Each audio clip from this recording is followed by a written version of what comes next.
Oh, I know, I can't live without it.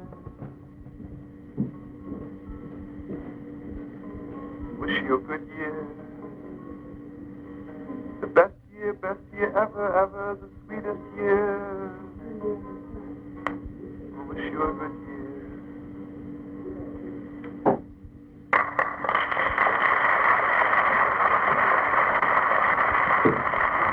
Why did you become a rabbi? Why? First of all, I'm coming from such a long line of rabbis, and most probably dating back to Abraham. And I don't think there was ever any thought I had not to be a rabbi. Let's put it this way, I look around now, kids are 4, 5, 6, they're really children.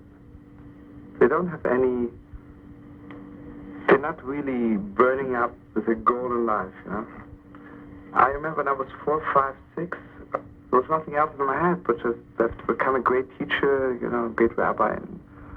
And I remember when I was 5, I was already bugging my father. I was telling him, because I'm going to write a great book when I grow up, how should I call it, And I bought notebooks. I bought 10 notebooks, and I decided on a name, Rebbi Shlomo, it means the stone of Shlomo, I had nothing to write in yet, but I had already the notebooks written. I was really with it all the way. And, we had a private teacher who was teaching us. We were supposed to go to sleep 8 o'clock at night. So I was asking him that he should teach me every night from 9 to 12. My mother didn't know that. I snuck out from bed, and he was living on top of the house somewhere. He was studying another 3 hours, which is really, at that time I didn't realize, but now look around, kids of that age are not that much with it. Your strong beliefs, based on religious beliefs, aren't you, Shlomo? Very much, yeah. But I believe in people. Because people are religion also. As far as I'm concerned, everything is religion. There's a very beautiful passage in the Bible. When we crossed the Red Sea, we were singing. We said, this is my God, and I make it more beautiful. Elokei Ovi, the God of my father, and I will make him high. It's a very high thing to believe in the God of your father, but it's not beautiful. Mm-hmm. Very high, but it's not beautiful. Beautiful is you really find your God on your own. And after that, you connect it again to the God of your fathers. Then it's high and beautiful. And thank God, I was privileged. I would say it was really a privilege. There were times when I really didn't give a damn about God, about religion, about anything. I was in such bad shape or in good shape. I absolutely wanted to cut off my beard. I thought, I don't care for the whole thing. I want to become a dishwasher in Texas. Just get lost, forget the whole thing about religion. It's going on my nerves, So it was good for a certain time, And at that time, I don't think I was really so careful in keeping all the laws. I don't think I did. It was good just for a little while. But then, when I realized this is what it really is, So actually, I don't think that my God is really the God of my fathers, but because of the God of my fathers, I found my own God. I tell you what, I really believe that God is the freest thing in the world. This is what actually is turning off kids from religion today, because it's still taught in a prison-like way. Okay, they tell you it's a beautiful prison, but it's still a prison. And kids don't want to be in a prison anymore. And I cannot talk about other religions, but as far as I'm concerned, Judaism was really this is what really our father Abraham wanted. He wanted the world to be free, completely free. And the freest thing is really to be a servant of God. But on the highest level, it's beyond freedom even, and beyond duty. And this is what really our relationship to God should be. That I want so much to do God's will that, although I have to, but I really want to. I want to have to. And I still say this is the hardest thing in the world, to be on the level that every step should be complete free choice. And after the free choice, I realize I really have no other way. This is what I have to do. It's a very high level. And I think for the first time in history, I think the world is on that level, slowly getting there. The discovering that God has given us complete freedom. You know, I always was telling my parents, you know, Jewish parents, you know, they're sweet, but sometimes they go a little bit on your nerves, you know, tell you the same thing for breakfast, for lunch, and for dinner, and then before you go to sleep, they knock it in once more. I always told my parents that the greatest teacher, the greatest parent in the world is God. He took us to Mount Sinai once in the history of mankind. He took us to Mount Sinai and he told us what he wants us to do. And listen, every morning could be a voice from heaven, don't steal, don't kill, you know. But he's not going on earth, you know. The thing is, you see, it's the strangest thing in the world. This religion is so much depending on the past and so much depending on the future that sometimes we lose track of the present. You know? Like always, just talk about the great day to come, right? Or according to the Jews, the Messiah has to come. According to the Christian, he was here already, he has to come back. But whatever it is, talk about the future. They're talking strongly about the past. And between the future and the past, you can get lost completely. And this is, I think, what we have to do today. What you do today is somewhat out of the Jewish tradition. Jews traditionally don't proselytize. They don't seek converts. I don't want to convert the world to Judaism. I just want them to believe stronger in God, to believe stronger in people, to be more peaceful. Didn't you once say you were trying to convert the Jews to Judaism? Oh, that's the hardest thing in the world, brother. Someone says it's very easy to convert the whole world to Judaism, but to turn the Jews to Judaism. You see, I'll tell you something very strong. Everything which really is the mission of your life, that's the hardest thing to do. But it's very easy for a Jew to be a good Catholic, but it's hard for a Jew to be a good Jew. Maybe the same thing for a Catholic. Maybe for a Catholic it would be easy to be a good Jew, you know, but I'm sure he has trouble being a good Catholic. I tell you what the problem with Jewish people today is. We lived in ghettos for 2,000 years. And we're completely divorced from the world. The world didn't look down at us, persecuted us, and we had no trouble being Jewish, right? Because we had no choice, actually. Okay, we could convert. Okay, we wouldn't go that far. You know? So we lived among Jewish people. You live in a Jewish ghetto, or you want to keep Shabbos. I mean, how can you do that, right? Even socially, you'll be an outcast. Suddenly, we came out of ghettos. And there were two groups, you know. The real strong religious Jews still lived in a ghetto, even outside the ghetto, like even today. And the non-ghetto Jews decided, let's assimilate. And either way is bad. Because if God opens the gates of the ghetto, that means something's happening to the world. You know, why don't we Jews tell the world what we think? We never really told the world what we think. We never did. And in the first time in history, which actually I think is only after the 6 million, that for the first time I can live in the world and be 1,000% Jew, and the world will ask me, what's your message? So I can tell them. And this is the problem today. You know, our young people, they really don't know where it's at. On one hand, some of the parents, they're still ghetto Jews, or they're still assimilated Jew, but either way, it doesn't fit in society today. Well, what's the alternative? To be a Jew, but a Jew not in a ghetto, a Jew in the world, but a real Jew. I'll tell you something very strong. For instance, a person comes to my synagogue, he says, it's terrible. My son is walking around with a yarmulke all the time, with a little head all the time. It's terrible. His father grew up during the Depression, right? And you couldn't get a job when you walk into an office with a little yarmulke on. You have to take it off, right? So he still has this complex that when you walk on the street with a yarmulke, it's a bad scene. Why? The world respects you if you are what you are. Right? And the kids know it already, but the parents are still behind. This is what keeps them, you know.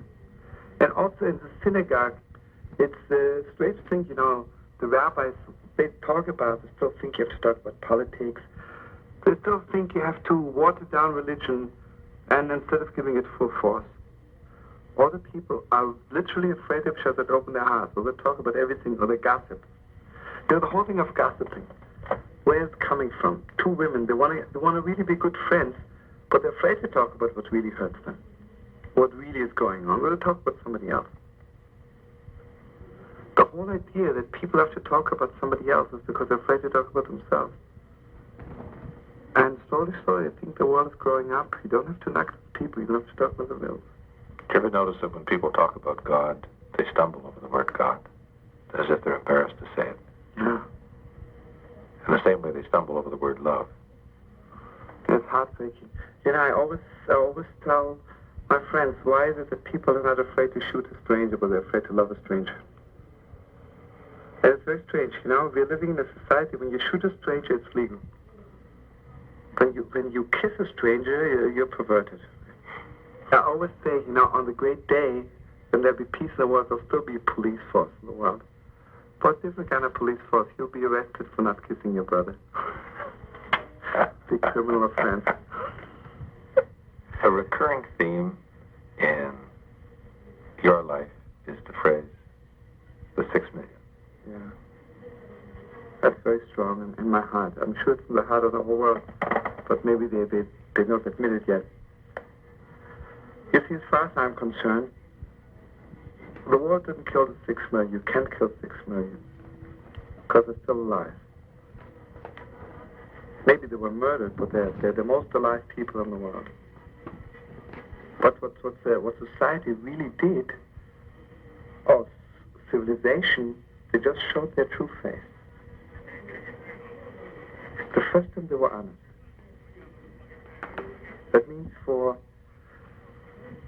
without hurting anybody, but that's what it is, you know? We pretended we are civilized, right?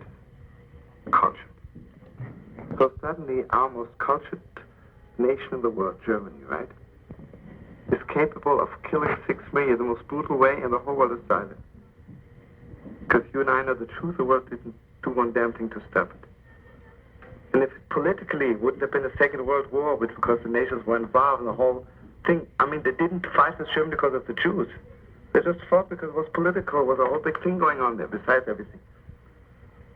But imagine Germany would say, listen, let us kill all the Jews of the world, and we'd be the greatest friends in the world. So you and me, slowly, what's been transports, you know, from England, from the United States, from all over, they would have knocked up all the Jews, and the world wouldn't say anything. What does it show? That shows that civilization is a lie. And let's put it this way, probably the most honest thing the world ever did was killing the 6 million. But it's staring you right in the face. But let's forget about the Jews. What Biafra? What did the world do? The whole world was silent, and kids are dying there. People are dying, completely innocent people. And it could happen tomorrow again. That means civilization is not, people are not civilized yet. People think because they're eating with a fork, they're civilized. The world is still holding out, the world. But I forget about the world, you know, little world. I'm talking about the kids of today. The kids of today are ready for the highest, holiest, deepest.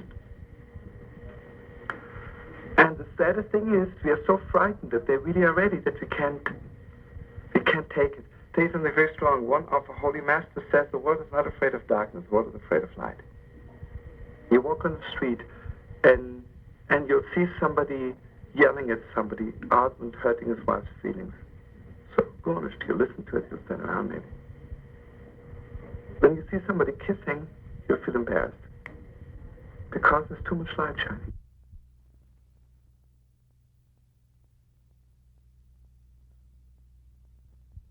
So his theory was, you know, if you just start dancing like mad with your feet, eventually your head will catch on also. So the story is, you know, in those days, you know, dentistry is only, I don't know how long we have dentists in the world. Not soon. I think it's the last development of medicine, right? More or less. Anyway, in Rav Nachman's time, especially in Breslau, a little village in White Russia, you know, we don't have dentists. So his little girl, Fegele, 9 years old, really had toothache. She came to her father, she was crying. What should I do? He said, here, what you do. Start dancing like mad. Dancing like mad. She says, I'm ashamed. He says, what do you mean ashamed? Just pull down the shades, go into your room, and dance like mad, and let me know what's happening. So Fegele went to her room.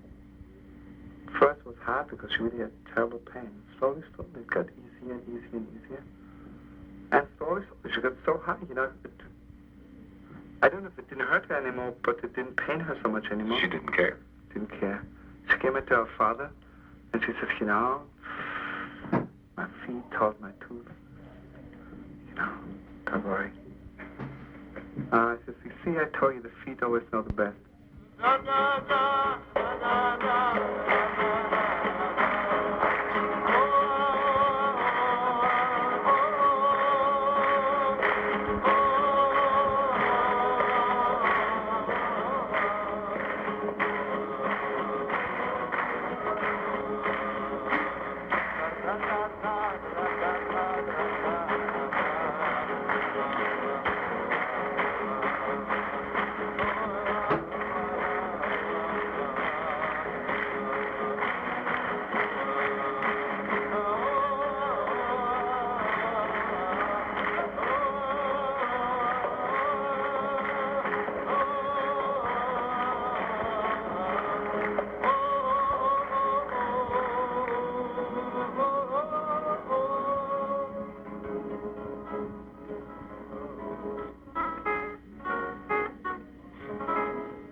This is also another song which I composed by the Holy Wall the year before.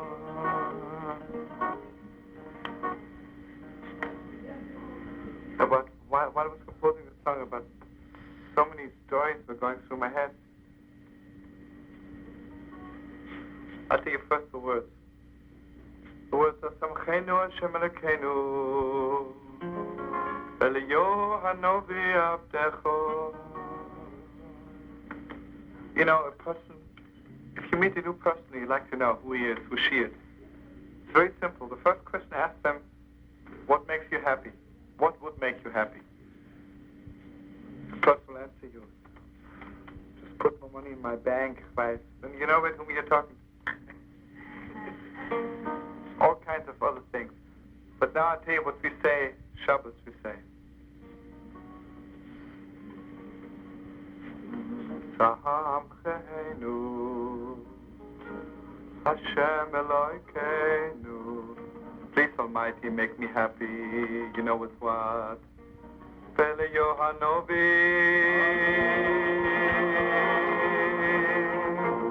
Pele Yohanovi.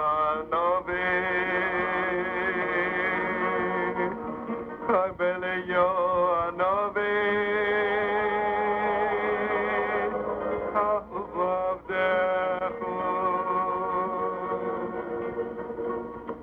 The only thing which will ever make me happy if there'll be peace in the world, if the world will be the way it should be. Until Elionov is coming, nothing will do. So I say, Samchenu Hashem Elokeinu, please God, make me happy, make us happy with the coming of Elijah. And I'll tell you something else. If someone asks you, which country you're a citizen of, without hurting anybody's feelings, you start telling me I'm a citizen of this country, of that country, I'll ask you who's your king, who's your president, you'll start telling me stories. This isn't where it's at. Tell you my answer. I uve mahalchu bereis tovovi uve mahalchu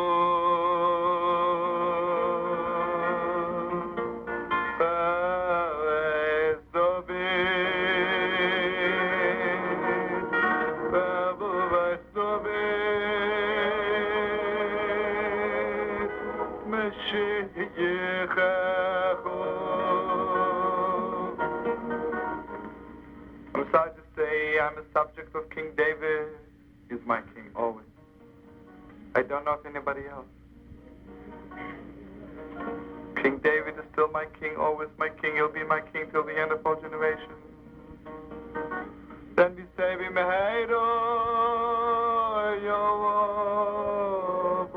let him come, the great king of the world, the great Messiah, the true Messiah.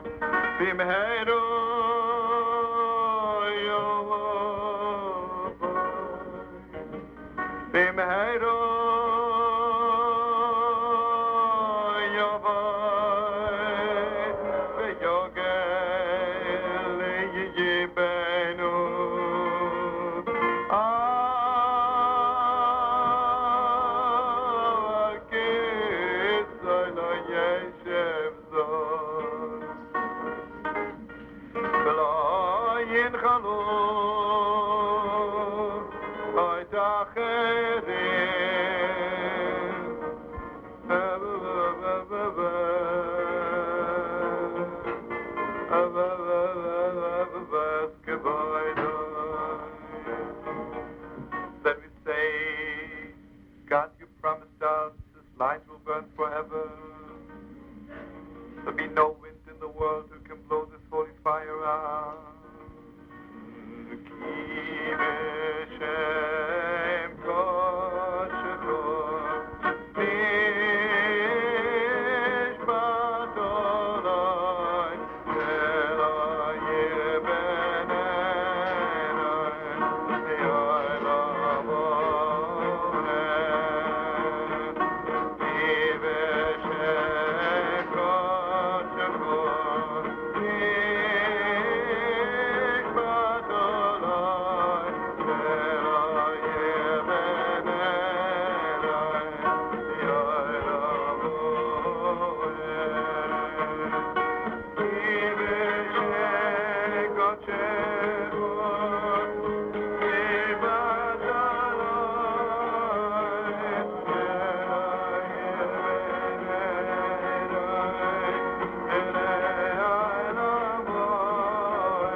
Anyway, friends, this is a story, and I'm telling it all over the world. I'll tell it to others also. The story is the holy Shineva sitting on a wagon with his followers, his chassidim, and the wind was blowing. And the Shineva says, please give me some fire, I'd like to smoke my pipe. Everybody tried to make fire, but the wind blew out the fire. So the Shineva says, let me try myself. Very calmly, he struck a match, but his fire was burning because the wind can't blow out holy fire. Everybody was sitting there and crying. They saw with their own eyes that their fire isn't holy. And the Shineva was very deep in thought. He says, friends, let me tell you, the first thing is you have to learn how to talk to the wind. When I was 7, my father took me for Shabbos to the Holy Rimenova. Everybody knows in Rimenov, by the Holy Rimenova. The Besmadrish, the synagogue, was like the holy temple. And Rab Herschel was like the high priest. And the windows were huge, big windows. It was summer, the window was open, and hundreds of candles were burning at the window. Lekovit Shabbos, Shabbos sticking candles, holy fire. Suddenly there was a storm. Someone came to Rab Herschel and said, Rebbe, we have to close the window because the wind will blow out the holy candles. Rab Herschel got very angry and he says, how dare you saying such terrible things about the wind? The wind doesn't blow out holy fire, but you have to talk to the wind. Rab Herschel walked to the window, put his holy head out of the window, and this is what he said, and join me. Holy wind, holy wind, holy wind, holy wind, don't blow out my Shabbos candles, holy wind, holy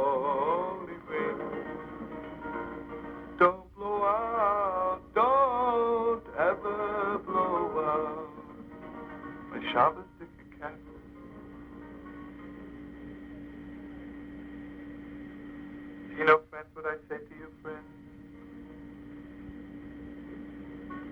You know what's going on in the world? Winds are blowing from all four corners to blow out all the holy candles in the world. The wind blew out 6 million candles because nobody spoke to the wind.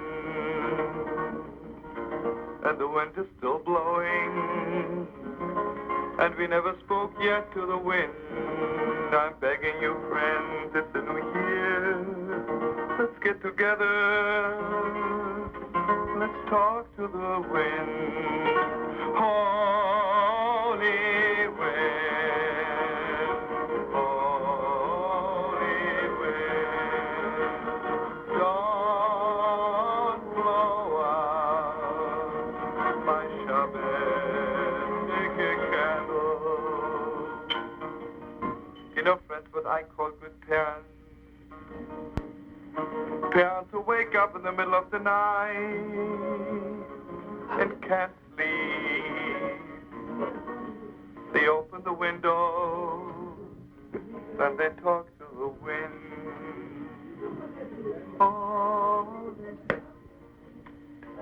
Holy wind, don't blow out my holy candle. You know what a good friend is? Somebody who wakes up in the middle of the night and can't sleep. And he talks to the wind about you. Holy wind, holy wind. You know what it is that somebody loves you? Whenever the wind blows in your face, you know, the wind didn't come to blow you out. The wind only came to remind you someone spoke to me about you.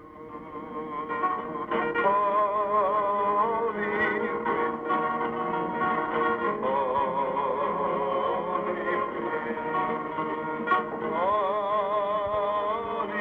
wind, holy wind. Do you know why Yerushalayim is the eternal city? Because for 2,000 years we talked to the wind about Yerushalayim. 3 times a day when we pray, we are talking to the wind. And this is what we say, holy wind, holy wind, take care of Yerushalayim, the holy city. Holy wind, holy wind, protect our children. Holy wind, holy wind, carry all my prayers to Yerushalayim. So let's go strong. Samchenu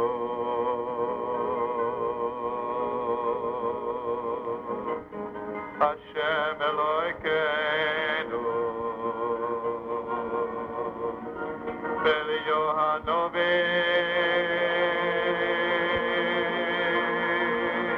B'Elio HaNovim, B'Elio HaNovim, Avavdecho, Ayu b'malchut,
Everybody knows the Holy Master, the Holy Baal Shem.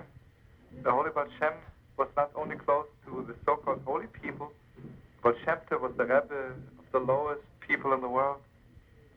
The Baal Shem Tov knew every thief in town, every low creep in town. Not only he knew them, they knew that he knows them. So one of the top thief in Mezhebush was Yankele the Gunner, Yankele the thief. Then if you're maybe his descendant, you can be proud of him. You never know. Wait till the end of the story. But as far as I'm concerned, you can be proud even at the beginning of the story, because Yankele the thief, Yankele Gunner, was a holy gunner, a holy thief. And the thing is, till he came close to the holy Baal Shem, he would steal from everybody. You know, it'd be dangerous to stand next to Yankele Gunner. But after he became a follower of the holy Baal Shem, he would only steal from the rich. Also, he wouldn't steal from the poor. This went on for many years. And you know, a little thief, everybody knew Yankele Gunner. Yankele is a thief, so the police would look for him sometimes. So what would Yankele Gunner do? He would run to the Baal Shem Tov and beg him, please, Holy Rebbe, bless me, the police shouldn't catch me. And the Holy Baal Shem Tov would bless him. And Yankele would go out and do his thing. And the Baal Shem Tov would do his thing. And both, maybe could have bring the Mashiach. Maybe together. Then came the saddest thing in the world. On a certain Shavuos, the Holy Baal Shem Tov passed away. A few days after Shavuos, Yankele's dream was fulfilled. Because, friends, how much can you steal in a little village like Mezhebush, right? 10 rubles, 100 rubles, that's that, because there are no rich people around. Suddenly the greatest thing happened that a very wealthy baron passed by Mezhebush, and Yankele heard about it, and then he was privileged to put his hands in the pockets of this baron. And Yankele's dream was fulfilled. He mamish stole thousands of rubles. The only sad ending was that the police somehow found out it was Yankele, you know, that long hand, and they were looking for him.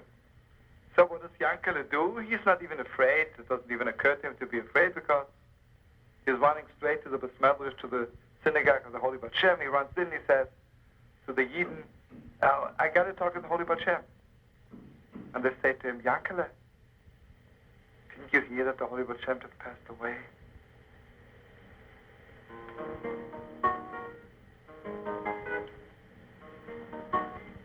Nobody was more heartbroken than Yankele Gunner, Yankele the thief. Deep down in his heart knew there'll never be another teacher who can teach thieves. And he asked the Chassidim, he asked the followers, tell me, is there anybody here who takes his place? And they said, yes, Reb Yaakov Yosef. He walks to Reb Yaakov Yosef, who's sitting in the corner of the Bais Medrash, and says, Holy Master, I'm Yankele the thief, and I came to you to ask me, please bless me, the police shouldn't catch me. But Reb Yaakov Yosef was not the Holy Baal Shem. He got up in anger and he says, how dare you coming into the synagogue to ask to be blessed? Thief, get out of here. And Yankele Gunner was at the end. Nobody to turn to anymore.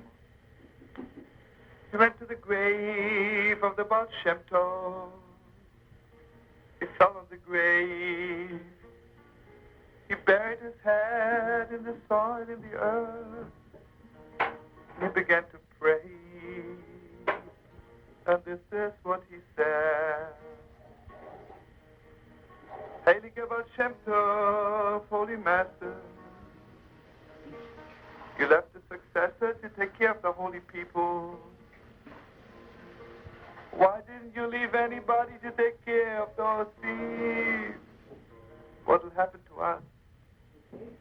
We thieves are left without a teacher.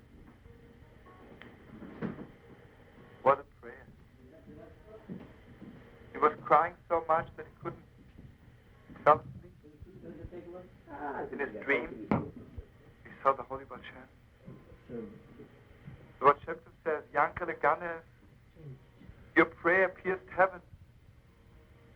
And I'm coming all the way from heaven to tell you, please don't think for one moment I forgot you. My grandson, Rebbe Ephraim, he is in charge of all the Ganovim of the world. He is in charge of all the thieves. I left him to take care of the Holy See. Please go to Sadlikov and tell him in my name to bless you. But in order for him to believe you, I'd like to tell you a secret. Okay. He says, you know, I passed away last Shul, which was last Monday, a week ago. But last Friday night, I came from heaven to teach my grandson the portion of the week. Nobody in the world knows about it. I'll teach you what I taught him. You go to him and teach him the Torah and tell it back to him, that he will know that I came to you. Yankel Ganef woke up. He went to Sadikov and he said, Rebbe Ephraim, I have a secret to tell you. He began reciting for him the Torah which he heard from the Holy Baal Shem Tov in his dream. Then he said, your grandfather commands you to bless me. Rebbe Ephraim blessed him. But you know, my sweetest friend, the end of the story is just so beautiful, so deep. Yankel Ganef was not a Ganef anymore. Stop being a thief. How can you hear the Baal Shem Tov telling you Torah from heaven in your dream and not become a holy person? Strange. He heard Torah from the Baal Shem while he was awake. It didn't reach him. In his dream.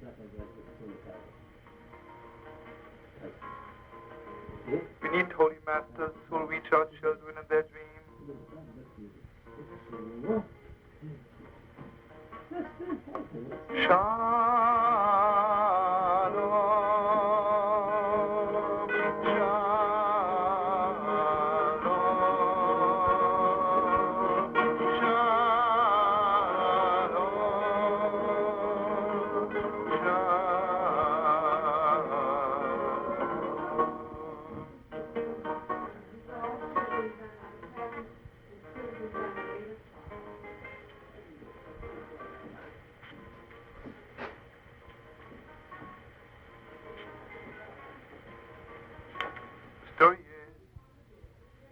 Everybody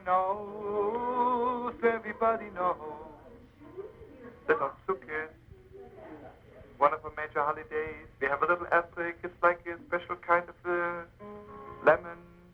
How to translate it? An esrog. How can you translate esrog? Esrog is an esrog. You know, like one Yidel says to the other, why do you call lokshen lokshen? He says, it looks like lokshen, it tastes like lokshen, so how else can you call it, you know? Anyway, an esrog is an esrog. And it's a very special thing. It has to be very beautiful. Without getting involved, you know, we have a lulav, how do you call it? The palm tree, right? It's like the spine. Then we have hadassim, what do you call hadassim? Willow leaves, and they look a little bit like the eyes. And what's up with it? What? Okay, one is willow, one is myrtle. One looks a little bit like the eyes, and the other one looks like the lips. And the esrog has a shape of the heart.